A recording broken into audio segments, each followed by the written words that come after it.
Welcome again to another episode. Today we have a special guest. She's been here before. She is an Ewe Hebrew historian, and her name is Seram Ajanku. Seram, you're welcome once again to this podcast. Thank you. It's always my pleasure. Yes, and for this one, we found an interesting topic. So in Ghana and parts of West Africa, but she'll go deeply into it. There is a traditional cloth called a Kente, and we want to discuss that topic on the Kente. How did it come about? What is the significance of the Kente cloth to Africans as a whole? So with that, in more time, I would like Sarah to add. All right. Well, thank you so much for having me. Like I said, it's always my pleasure. There's so much confusion and mystery about this cloth that is popularly known as the Kente cloth. The cloth has gained so much international recognition, and I would say partly due to the efforts of the Asante Kingdom and who have very efficiently marketed it as an Asante cloth. You know, they would refer to it as an Asante cloth. The Kente cloth is Asante is what you hear. And the story that is out there in the online spaces and the academic spaces as well is the fable that the Asantes associate with that cloth, which is that they say there were two hunters who were out in the forest, and they encountered a spider weaving its web. And from there, they were able to learn how to weave from the spider. And that is the genesis of what is known as the Kente cloth. Well, there is a problem with that because, as we well know, spiders don't weave kente, spiders weave web. So there is a lot of confusion about the true history of the cloth. And so we are going to delve into that. That's what we're all here for today. So this cloth is very popular throughout West Africa. We have to realize that there are weaving traditions all throughout Sub-Saharan Africa. Contrary to what the popular belief, the Sub-Saharan Africans were not just running around naked when the colonizers arrived and the slavers came. In fact, they were very much clothed, and they were intentionally made naked and put before being put on the ships. That was another form of dehumanizing the people they were the invaders were going to traffic, in addition to branding them and all kinds of various heinous things that they did as well. So I started off by mentioning the Asante Kente.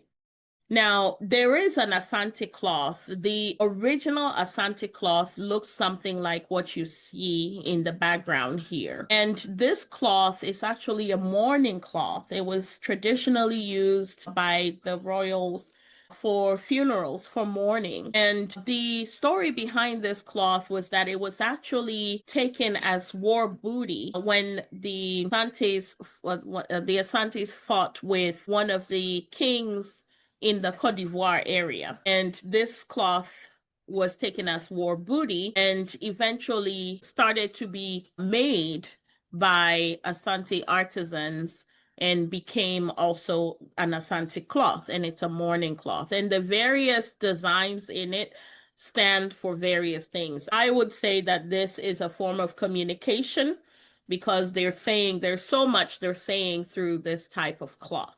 So this is the original Asante cloth. Now, the oldest preserved textiles that was found in West Africa was actually found in Burkina Faso. There's an archaeological site over there that is called Kisi. The town is called Kisi. And these are some of the samples of what was found, and they were part of grave goods. They were used at a burial site. Okay. Yeah, so these are some of those samples of the cloth, and these were actually made of wool, and they date back to like the 4th and 6th century after Christ. And we know that the Ghana Empire was also known as also being called Wagadu. There's a heavy connection to the Ghana Empire, being that the Ewe people, upon their arrival into West Africa, that was their earliest known domicile before the Ewe people migrated further south, following the Niger River into what is Nigeria, Benin, Togo, Ghana, and Ivory Coast, and so forth.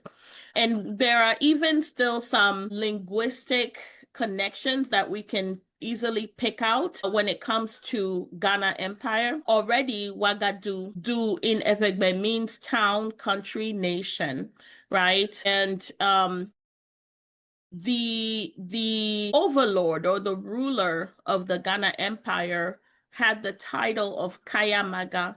And Maga or Amega in Efegbe means a leader or a ruler, right? But in the Soninke language, it is actually the king of gold. And the Ghana Empire was known for its trade in gold and salt and those kinds of things as well. Now, also on a spirituality level, there was the titular deity of the Soninke back in the 6th century and thereabouts was called Bida. And that was actually that was known as, that was a serpent. It was a serpent deity. And we know in Efegbe that means serpent. So there are those strong linguistic connections that we have with that narrative, as well as the oral traditions corroborating it. Now, the royal family of the Soninke, who was headed by the first Kayamaga, was also said to have come from the east, come from the northeast. And it was discovered that it was relayed that they had come in from Yemen. That's where they had migrated from, which also coincides with the Ewe oral tradition of emanating from the northeast, sojourning in Egypt and Abyssinia, which is known as today's Ethiopia and Sudan, southern Sudan today, before coming further west. So we have that connection. So, and I say that because the Ghana Empire encompassed what is now also Burkina Faso. You understand? So the significance of the earliest excavated cloth being found in what is today's Burkina Faso is that our earliest determination of the relationship of the people and weaving goes all the way back to those times, which is like the 4th century, 6th century, thereabouts. All right, let's see. Let's move on here. So weaving, we obviously took that weaving skill and knowledge all the way down into the rest of West Africa, into Nigeria, into Benin, into Togo, and into Ghana, and even Ivory Coast. In Ivory Coast, the Baule have a traditional cloth, and it's made of raffia. It's not made of cotton traditionally. Now they make it of cotton. So we evidently brought the weaving traditions in with us, especially the fact that the weaving is male duty. Traditionally, the women do not weave on the loom. The loom is for men to weave on. The type of weaving that women do, it's by hand. That's the type of weaving that the women do, that is without a loom. But the loom weaving is reserved for men. The tradition is passed down from father to son within the family lineages. And we can see here a picture of a gentleman weaver and his apprentice. Usually the apprentice can be his own son, or can also be sons of relatives that would come and stay with the weaver, the master weaver, purposely to learn the skill of weaving. And this picture was taken in Everland, which was named Togo. It was taken by a German. They called all of Everland from eastern Ghana all the way into western Togo. They called that Togo because we called it Togo, right? Which means beyond the river. All right. So this is the earliest designs of Ewe cloth. They are always in stripes. The square and different types of these types of designs came later. Okay. So the square designs came later. The different, just like the one in my cloth, those came later. The initial ones were always in stripes, and the colors depended on what message you wanted to communicate, and also depended on the availability of certain dyes. So in the 1800s, 1800s, there was an abundance of indigo. So you'll find that cloths that from that time period were predominantly in indigo, okay, or indigo and white. So this town, Alada, is significant because Alada, being in present-day Benin, was sandwiched between Dahomey and what is called Ouida, also Judah on Portuguese maps. Now, Alada was an Ewe kingdom. It was well known for its highly developed textile industry before it was conquered by King Agaja of Dahomey in 1724. So all these places, Alada and Ouida, which is also known as Ouida and also known as Judah, these were all Ewe kingdoms. And the founding fathers of these Ewe kingdoms, including the kingdom of Dahomey, were Aja Ewe people. These were Aja people. And the base was from Alada. And the story goes that there were three brothers who split from the Alada kingdom. One went to found what is called Dahomey, and another went to found what is called Ouida, and then the other remained in Alada. So Alada was known for its textile industry. So the Ewe weavers of Alada specialized in the cotton cloth, and that is what we are calling Kente today. In Evegbe, Kente or Kete, that simply means open and press tightly. That is just a description of the weaving process. So that is what the name informs. The cloth was a major export. It was a major export commodity from the Slave Coast, which is all of Everland, which is from eastern Ghana to southwestern Nigeria. So all that space that included Togo and Benin, all that space was known as Everland. And that was also known as the Kingdom of Judah, but it was also known as the Slave Coast. That's what the Portuguese dubbed it as well.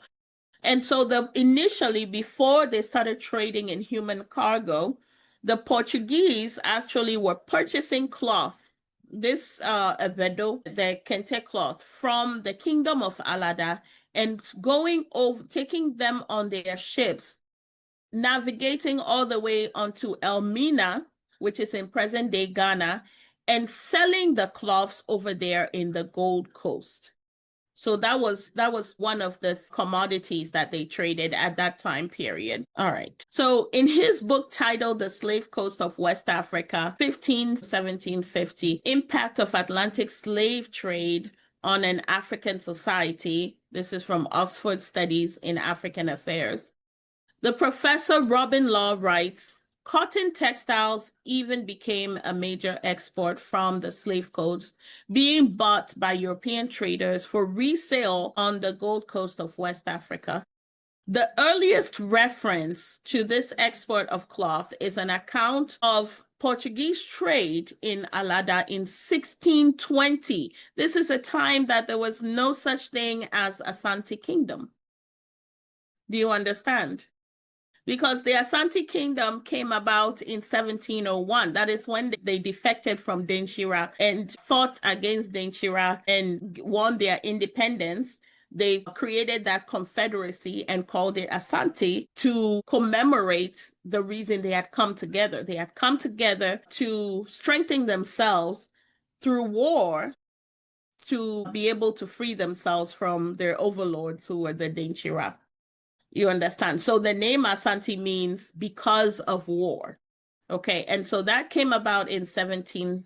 But here we are talking about the cloth in 1620. So we're talking 17th century and 18th century difference. Okay. So 2 cotton gowns said to have belonged to the king of Alada were included in a collection of curiosities assembled by a merchant of Ulm in Germany in the 1650s. This is when they assembled it. All right. So that is the key takeaway from this part, which is that long before, I mentioned in the beginning that the cloth is known worldwide as an Asante cloth because of how it has been marketed. So, however, long before there was a creation of an Asante kingdom, the Eves were already weaving this cloth and selling it to Europeans, and who were then in turn acting as middlemen and selling it on the Gold Coast. So this is one of the tunics. This is one of the samples that were taken. This tunic dates back to the 1620s, and it belonged to a king of Alada at that time period. Okay. I had a replica made of the cloth itself, just the design. Do you see the stripes, the blue and white? Yes.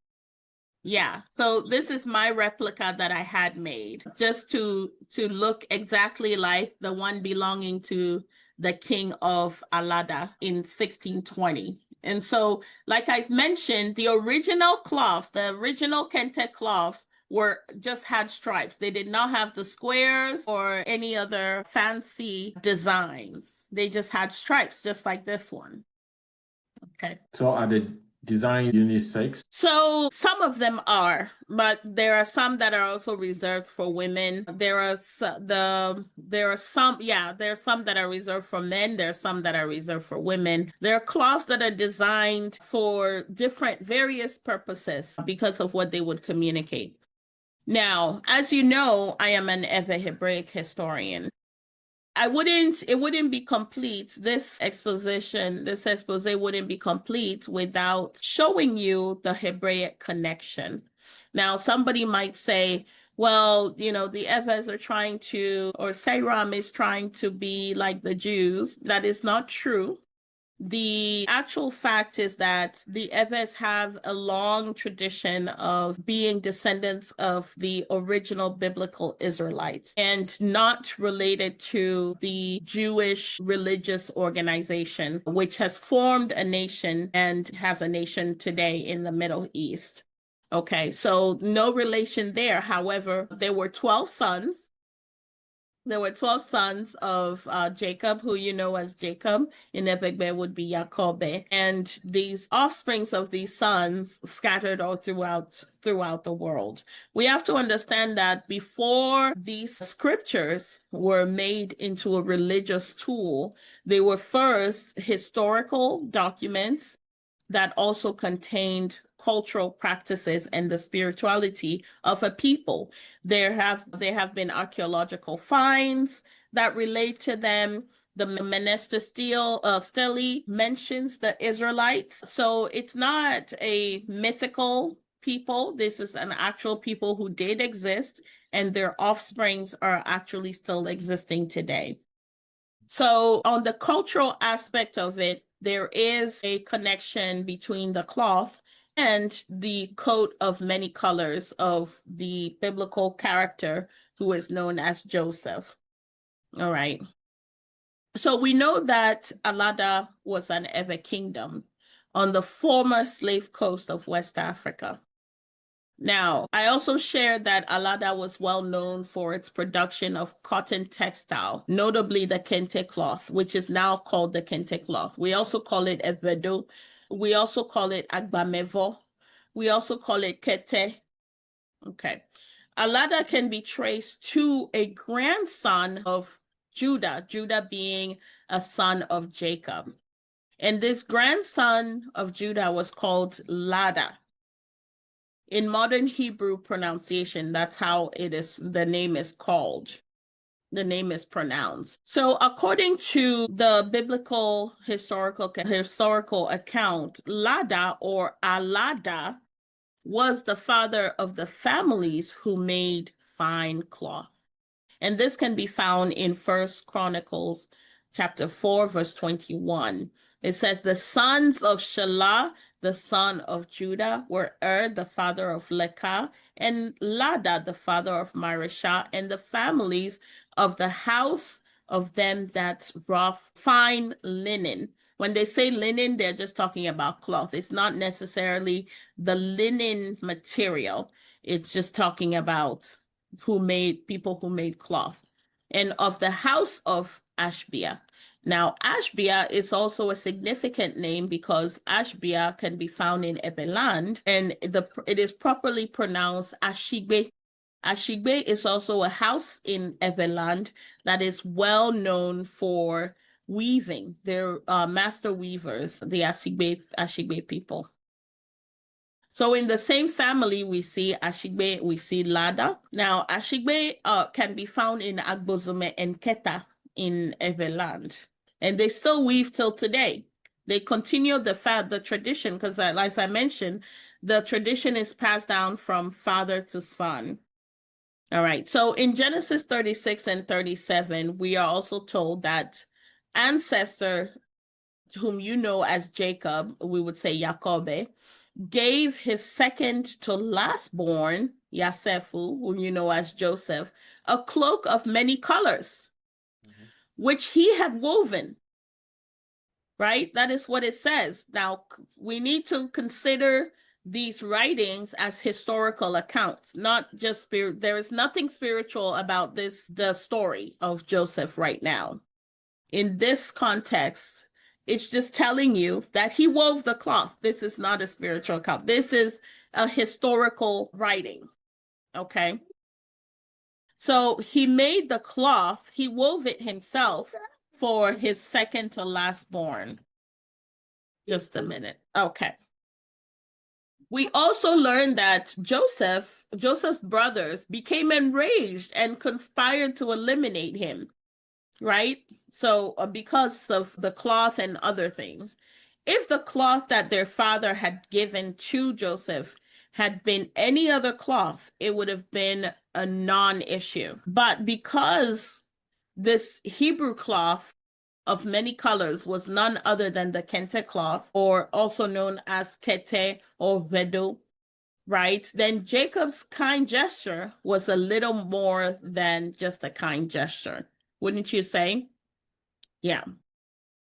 So the colors in the cloth have significance. So the blue represents purity and holiness. The green cloth symbolizes lush and bountiful agriculture. The multicolored cloth embodies all of the attributes of the various colors. So this type of cloth is reserved for royalty, leadership, because we're saying that this person embodies all of these attributes.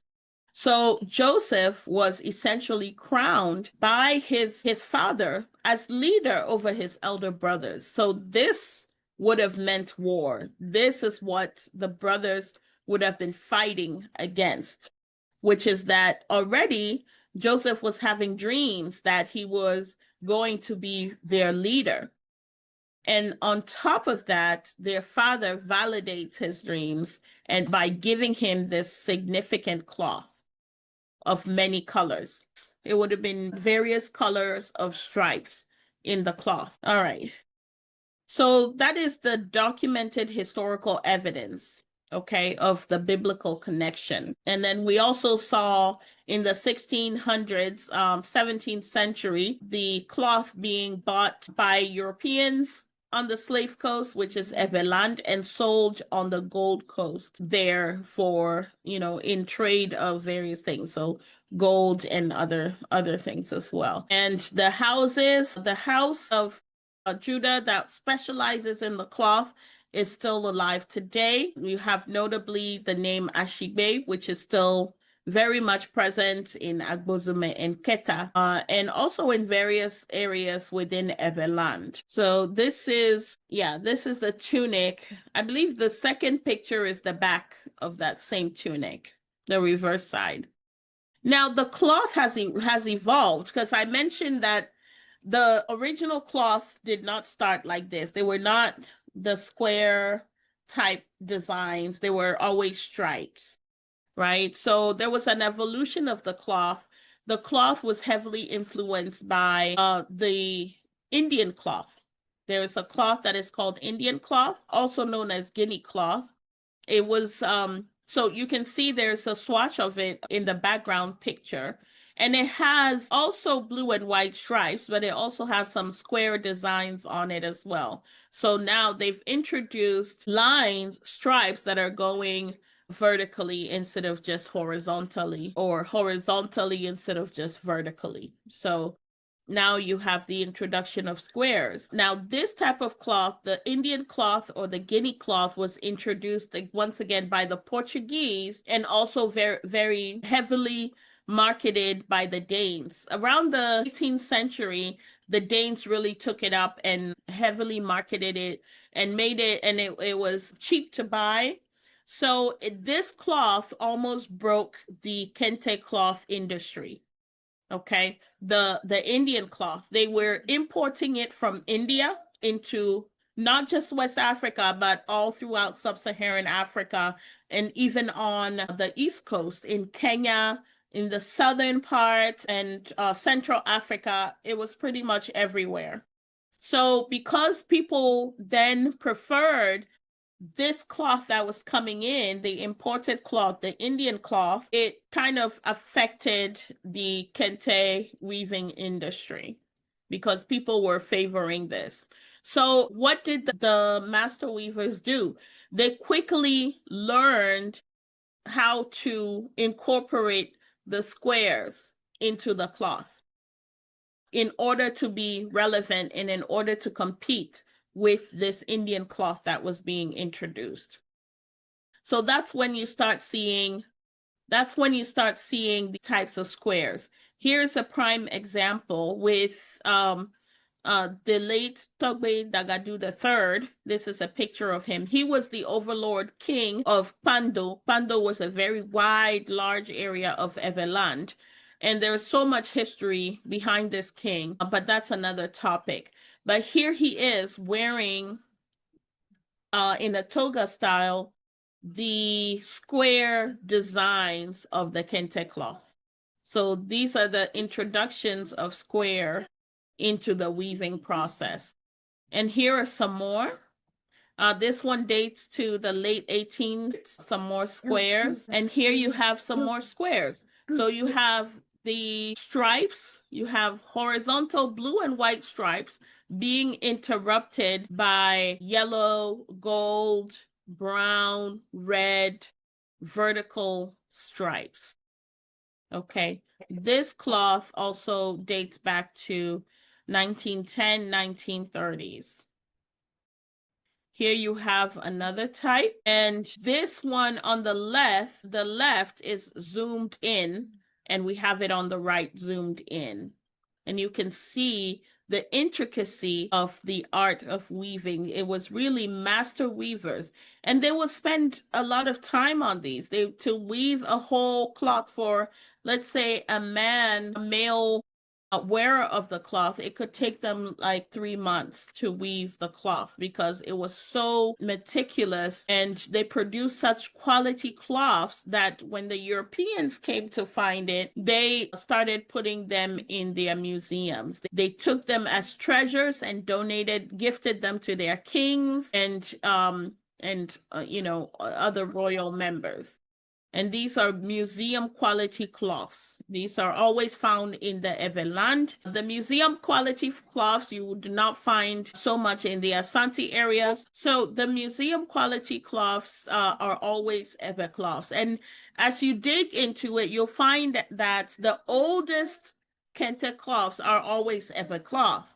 So when I initially mentioned Asante and their association with the cloth, it is to redirect the history so that we realize the truth of the history, so that we acknowledge that the cloth is actually an indigenous ever cloth. It's very important that we safeguard things that are indigenous to us, because that is what makes us makes us diverse. That is what makes us so unique as a country in Ghana, where we have so many ethnic groups and they all have so much to offer. But we need to be able to know the truth of these things, and we need to learn our true history. Otherwise, these things get lost. When other people claim that this, they're the originators of this or they're the originators of that, it actually does a disservice to us and also to the memory of whatever they're claiming.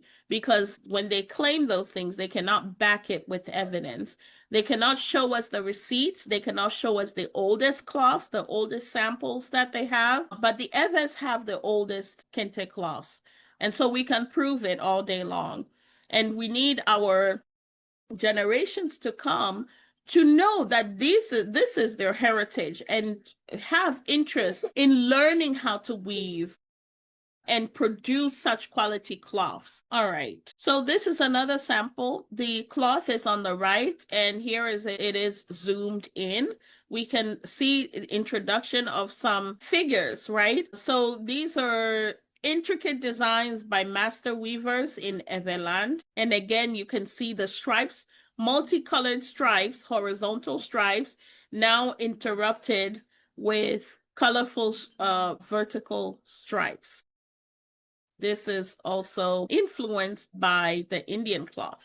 Here are some squares as well, and more stripes interrupted by vertical or horizontal. These are the ones that you see nowadays as well. Now, some of the oldest cloths also had fringes on them.